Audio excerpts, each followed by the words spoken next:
දැන් බලන්න ගොවි සංවිධාන 19000ක් තියෙනවා. ගොවි සංවිධාන 19000යි දැන් එළියට බහලා කොච්චර දඟලනවද මේක විපක්ෂයද කරන්නේ. දැන් ඒගොල්ලන්ට වෙලා තියෙන දැන් ලංකාවේ ප්‍රධාන ආහාරය බත්. හැබැයි දැන් ගන්න කීයද ලංකාවේ වීවැනි නිෂ්පාදනයේ 3%යි අරන් තියෙන පසුගිය අවුරුද්දේ මේ වියලේ මණ්ඩලේ 5% සාමාන්‍ය වෙනදාට 5%කට වැඩි ගන්නවා 3%යි අරන් තියෙන. තාම මහකන්නේ ගබඩාවල හිස් කරලා නැහැ.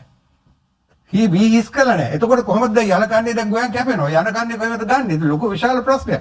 අනික වී දෙද්දි තෙත වී ගන්නේ අඩුවෙන්. ඒකින්ද වේලලා දෙන්න හින්දා තමයි ඔවා තියාගෙන ඉන්නේ. ඒකින්ද එතන ඒ වී ගන්න ප්‍රශ්නේ තියෙනවා. එතන 9,50,000ක් පවුල් තියෙනවා වී ගොවිතැන් කරන. ඉතින් ඒගොල්ලෝ දැන් කොච්චර විරුද්ධ වෙලා තියෙනවද මේ රජයට? දැන් හැම වෙලාවෙම පඹයෝ පිච්චනවා, ජනාධිපතිතුමාගේ පඹයෝ පිච්චනවා, කුෂිකර්ම ඇමතුමාගේ පිච්චනවා, නියෝජ්‍ය ඇමතුමාගේ පිච්චනවා, පොල් ගහනවා. ඉතින් මේ තත්ත්වයකට පත් වෙලා තියෙන ඉතින් ඒවා විසඳන්න. මේවා විසඳගෙන මේ අවුරුදු 5 ආරයි යන්න. අපි ආණ්ඩුව පෙරලන්න මැද්දේදී අවශ්‍ය නැහැ. අපිට කිසිම අවශ්‍යතාවයක් නැහැ. අපි කියන්නේ මේ දූෂණ වංචා කරලා තියෙන අය අල්ලන්නේ. දැන් අපේ පක්ෂයේ දැන් චරිත් අබේසිංහට මේ ප්‍රශ්නය වුණා. අපි මොකද කරුවේ? වහාම ක්‍රියාත්මක කරපාරදී අපි මේ විනය පරීක්ෂණයක් තියන්න අභ්‍යන්තර විනය පරීක්ෂණයක් තියලා පක්ෂ සමාජිකත් හිටුවා. දැන් මේ ආණ්ඩුවෙන් දැන් ඔය අල්ලස් දූෂණ කමිෂනෙම මේ ගෙනාපු චෝදනා ගෙනාපු ජයකොඩි ඇමතිවරයා මොකද කරුවේ? ජනාධිපතිතුමා කිව්වේ එතුමා අපේ මේ ඇමතිවරයා ඉඳදී මේක කරලා තියෙන ඒ කාලේ කරලා තියෙන ඒකින්ද ඇමති වෙලා ඉන්න කාලේ කෙරුවා නම් අපි මේක කරනවා. දැන් එතුමාගේ පක්ෂ සමාජිකයන් තහනම් කෙරුවා. අයින් කරලා තියෙනවද? එතුමා මේ දැන් ඇමතිකමෙන් එතුමා අයින් වුණා. ඒක වෙනම කතාවක්. ඒත් විශ්වාස භංගයක් ගෙනාවට පස්සේ විශ්වාස භංගයට ඡන්ද දීලා ඔක්කොම කරලා අන්තිමට අයින් වුණා. හැබැයි අපි ඒ වගේ ප්‍රශ්නයක් ආපුවා මේක වුණා. දැන් මේ ආණ්ඩුවේ යම්කිසි වැරදි තියෙනවා නම් අපිත් දන්නවා යම් ඒවා ගැන. ඒවා නේ ඉතින් වෙන ආණ්ඩුවක් ආපුවා මේ තමයි එළියට මේ ආණ්ඩුවෙන් එළියට ගන්න. නීතිය එක කාටත් එක සමානම එකක් කියන්න. නීතිය කාටත් එක සමාන නෑ කියලා පෙන්නන්න. මොකලට මතක ඇති මල්ලවානි නිවසක් තිබුණා. ඒක රජයට අයිති දේපලක්. ඒකට අන්තරේ කියලා අලුත් අන්තරේ අය ගියා ඇතුල් වුණා.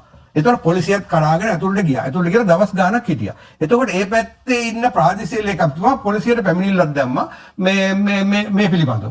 තාම ඔය පැමිණිල්ල ක්‍රියාත්මක කරලා තියෙනවද? අඩු ගානේ ඒ ගැන කතා කරලා තියෙනවද? ඇයි ආණ්ඩුවට සම්බන්ධ අන්තරේ? මේක එතකොට නීතිය හැමට එකද? ඒක පොඩි පැහැදිලි කිරීමක්. ආණ්ඩුවට සම්බන්ධ අන්තරේ විතරක් නෙවෙයි. වගේ අන්තරයේ අන්තරිෂ දෘශ්‍යවල මණ්ඩලය ගැන ශිෂ්‍ය සංවිධානය. සංවිධාන දෙකක් නේ. ශිෂ්‍ය සංවිධාන හරි දීවර සංවිධාන හරි ගොවි සංවිධාන කිසිම සංවිධානයක් විසින් කරන උද්ඝෝෂණ වලට විරුද්ධව රජය නීති ක්‍රියාත්මක කරලා නැහැ. ඔබතුමා එක තැනක් කරනවා අපි නීති ක්‍රියාත්මක කරලා තියෙන්නේ. ඒක උද්ඝෝෂණයට විතරක් නෙවෙයි. උද්ඝෝෂණයට විතරක් නීති ක්‍රියාත්මක කරන්නේ අපි උද්ඝෝෂණ කරන්න ඉඩ දෙනවා. ඒකම කරන්න ඉඩ දෙනවා. ඒතකොට වැරදි දෙයකටත් ඉඩ තියෙනවා. නීති අනුකූලව නීති අනුකූලව තමයි කියලා තියෙන්නේ. මම කියන එක තේරුණාද? අපි ශිෂ්‍ය සංවිධාන, ගොවි සංවිධාන, කම්කරු සංවිධාන, දීවර සංවිධාන නෑ පොලිසිය පැමිණිල්ලක් ගෙරුවාමත් නැද්ද? එතකොට පොලිසිය පැමිණිල්ල ක්‍රියාත්මක කරන්නේ පැමිණිල්ල කරන්නේ මේ රජයේ පැමිණිල්ල ප්‍රතිපත්තියක් කියලා අපි ක්‍රියාත්මක කරන එක ප්‍රතිපත්තියක් පොලිසියට පැමිණිල්ලක් දෙනවා ක්‍රියාත්මක කරන්නේ. උද්ඝෝෂණය කරලා ඕනෙ කෙනෙක් ගෙදරට රින්ගන්න පුළුවන්. ඒ පොලිසිය මොකද කරන්නේ? ඒක නෙමෙයි මම කියන්නේ අපි ප්‍රතිපත්තියක් හැටියට ජනතාවට දේශපාලනය කිරීමේ නිදහස ලබා දීලා තියෙන ආණ්ඩුවක්. ඒක නිසා ඔබතුමන්ලා වගේ කවුරු හරි රජයට විරුද්ධව උද්ඝෝෂණයක් කරා කියලා අපි ඒකට විරුද්ධව කඳුළු ගෑස් ගහලා වතුර ගහලා ශිෂ්‍ය උද්ඝෝෂණ වලට ගිහලා පහර දීලා ළමයින් අතරෙන් උඩගෙන අපි එහෙම වැඩ කරා. එතකොට අර රණවිරු ස්මාරකය ළඟ විමල් විරෝසමැතිතුමා ගිහිල්ලා ගියලා ඊට පස්සේ ඒක ක්‍රියාත්මක වෙන්නේ නැද්ද? ඒක මොකක්ද? ඔබතුමාට තේරෙන්නේ දැන් ඔබතුමේලාගේ පක්ෂයම තමයි අරගලේ වෙලාවේ පාර්ලිමේන්තුව ගින්න තියන්න ඕනේ කියලා පාර්ලිමේන්තුව ළඟට ඇවිල්ලා එන්න කියලා කිව්වේ. ඉතින් ඒ වෙලාවෙත් ඒගොල්ලෝ ඒක ක්‍රියාත්මක කරුවේ නැහැ. එහෙම ක්‍රියාත්මක මේ තත්ත්වෙ මේ ආණ්ඩුවක් නැහැ. ඉතින් මොකද දැන් සාමාන්‍යයෙන් මේ ආණ්ඩුව බලයටපත් උනේත් සාමාන්‍ය දැන් සතුර දැන් අවුරුදු 20කට 15කට ඉස්සෙල්ලා මේ රටේ ඡන්දදායකයන්ගෙන් 75ක් පක්ෂ විතර පක්ෂ වලට බෙදලා හිටියා. 125ක් විතර තමයි පාවෙන ඡන්ද තිබුණේ. ඒ කාලේ සාමාන්‍ය පක්ෂ වලට බෙදලා ඉන්නේ දෙමව්පිය තමයි දරුවන්ට කියන්නේ මේකට ඡන්ද දෙන්න මේකට ඡන්ද දෙන්න කියලා. හැබැයි දැන් ඒ 75ක් තිබුණේ පක්ෂ වල ආයේ 125ක් වෙලා පාවෙන ඡන්ද 175ක් වෙලා තියෙන්නේ. දැන් දරුවෝ තමයි අම්මයි තාත්තට කියන්නේ මෙන්න මේකට ඡන්ද දෙන්න කියලා. එතකොට මේ දරුවෝ දන්නේ නැහැ 71 වෙච්ච ඒවාවත් 89 වෙච්ච මේ රටේ මොනවද වෙච්ච ඒවාත් ඉතිහාසයක් ඔය දන්නේ නැහැ. ඉතිහාසය ගැන මොකුත් දන්නේ නැහැ. LTT එකේ 30 අවුරුදු යුද්ධේ මේ 80 71 89 වෙච්ච දේවල්. ඉතින් ඒවා මිනිස්සු ඒ ළමයි දන්නේ නැහැ. ඉතින් ඒක කිව්වා මේගොල්ලෝ දැන් මේ විදියට කිව්වා මේ ප්‍රතිපත්ති ප්‍රකාශ වල තිබ්බා. දැන් ප්‍රතිපත්ති ප්‍රකාශයට සම්පූර්ණ පටහැනිව එකක් විතරක් යනවා. දැන් ඔය හොරු අල්ලනවා කියන එක යම් දේවල් කරගෙන යනවා. ඒක ඉතා හොඳයි. දූෂණ වංචා කරපු සෑම එකම. හැබැයි අපි කියනවා අර බටලන්ද වාර්තාව ගැන පරීක්ෂණ කරන්න කෙරුවොත් හොඳයි. පටලන්ද වාර්තාව ගැන පාර්ලිමේන්තුවේ සාකච්ඡා කළා. දැන් ඒක ගැන මෙයා කරනවා කියලා විවාදයක් කරනවා. හැබැයි ඒ ගැන කතාවක්වත් නැහැ. ඇයි? ඒකට හේතුව. ඒකේ දෙවෙනි පරිච්ඡේදයේ තියෙන මොකක් ගැනද? ඒ ජනතා විමුක්තියේ ක්‍රියාකාරීකම් ඒව ගැන තියෙනවා.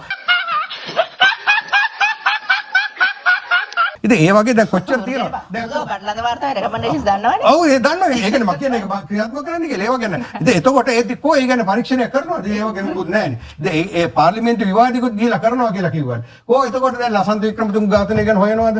ඔව් අනේ. දැන් කො තාම නැහැ. ඉතින් ඒව ජනමාධ්‍ය ඇමතුමිය ඉන්නවා. ඉතින් ඒව ගැන ඒව කරලා ගන්න. කවුද ඒව මෙයා කරුවේ කියලා.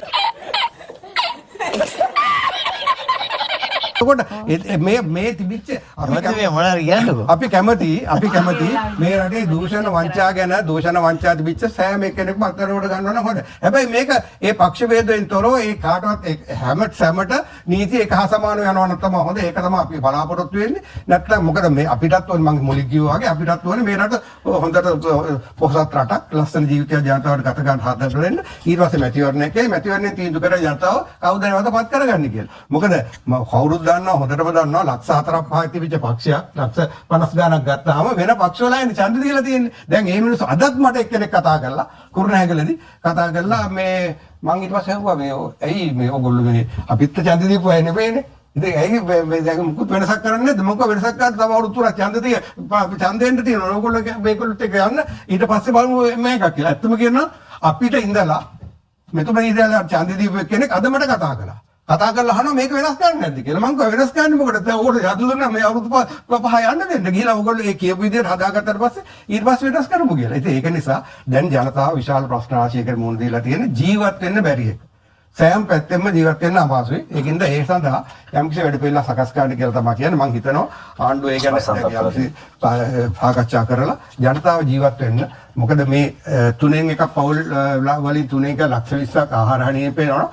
මෙන්න මේ මාසේ පවුල් 4,25,000ක් මේ අස්වැසිමෙන් අයින් කරලා. ඉතින් ඒ ජනතාව කොහොමද ජීවත් වෙන්නේ? ඉතින් ඒක විශාල ප්‍රශ්නයක් බවට පත් වෙනවා. ඒ සඳහා යම්කිසි වැඩ පිළිවෙලක් සකස් කරන්න. බෙන්ම ස්තුතියි නියෝජ්‍ය මහත්මිය මේ එල්ල කරපු ප්‍රශ්නත් එක්ක විශේෂම ඔබතුමියලට වගකීමක් තියෙනවා පරණ දේවල් ටික හොයන්න කියනවා කියලා කරනවා කියලා පොරොන්දු වෙච්ච ටික කරන්න.